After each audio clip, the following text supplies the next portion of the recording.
For today's video nga guys, samahan niyo ako. May pupuntahan tayo. Punta tayo ng pulis.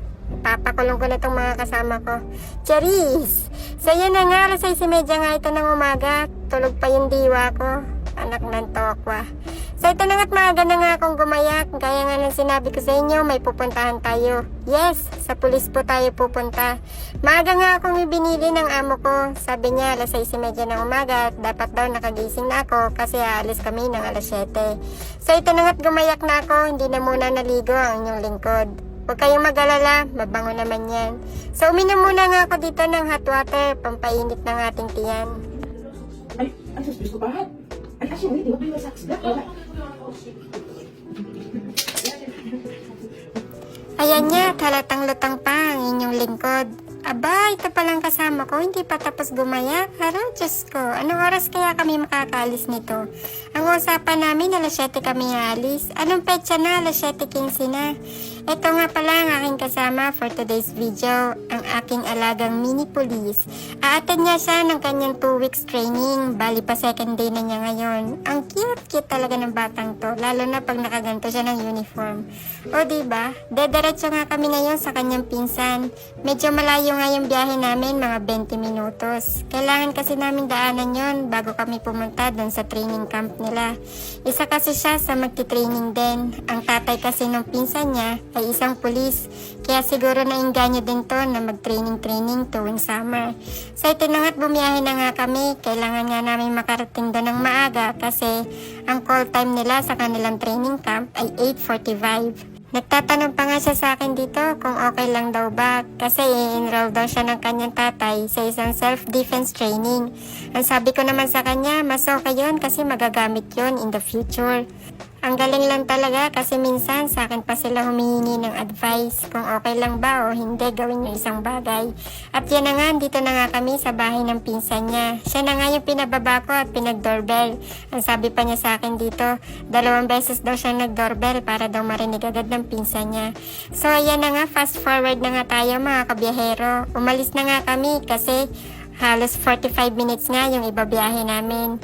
First time ko lang pupunta sa training camp na ito kaya hindi ko kabisado yung magiging daan namin.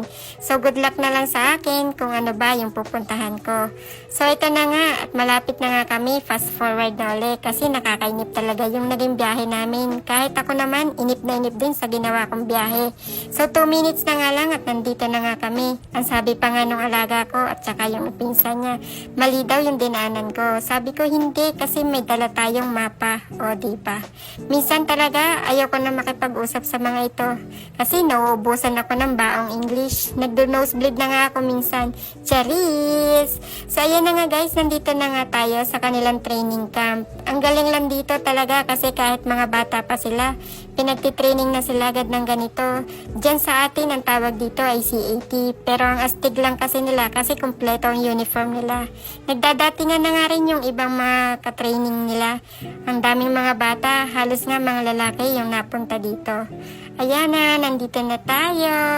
So ihahatid ko nga lang sila dito tapos mag-i-stay lang ang mga bata dito ng 4 na oras. After naman nun, hindi ko na sila susunduin. So yan na nga, nagpaalam na nga ako dito sa 2 bata na to. Ang sabi ko pa sa kanila, good luck. Fast forward nga, umuwi na ako. Halos mabilis lang yung naging biyahe ko kasi nagamay ko na yung magiging daan ko. After ko nga nun, dito na ako dumiretso sa kusina para mag-breakfast. Kumakalam na kasi yung sikmura ko. Wala pa nga kasi akong breakfast. So ayan na nga't napagdesisyonan ko na Indomie na lang ang aking lulutuin with matching sandwich na mayroong peanut butter. Nakakamiss din talaga yung mga Filipino foods na. Buti na lang may sales dito sa baba. Sales? Sale lang pala. So ayan na nga't nagpakulo lang ako dito ng tubig para mas mabilis-bilis. Medyo nagugutom na nga ang aking tiyan.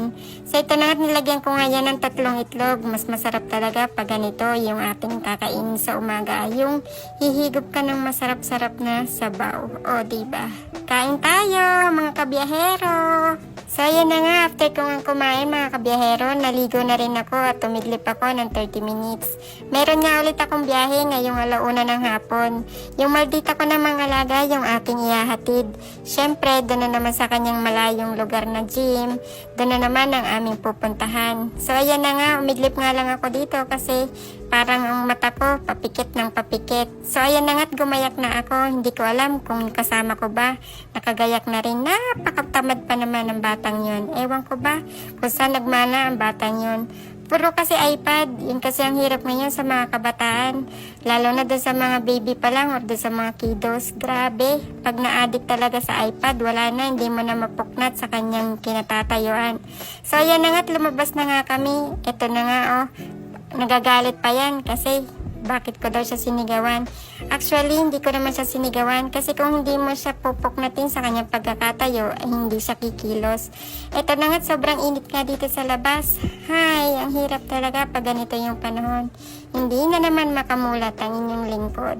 So, ito na nga, didiretso na nga kami dito sa sasakyan. Ang hirap talaga pag ganito yung sasakyan kung saan lang maipark kasi wala talagang space dito.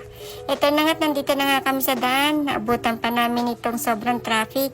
May na-aksidente daw kasi dito sa may unahan. Meron namang signage na may na-aksidente daw sa unahan. Kaya ito, traffic na naman. Pero konting oras lang yung itinigil namin dito. Madali lang naman yung naging traffic. So ayan na nga, dito na magtatapos ang aking video. Maraming salamat. Don't forget to follow my page. Bye bye. God bless.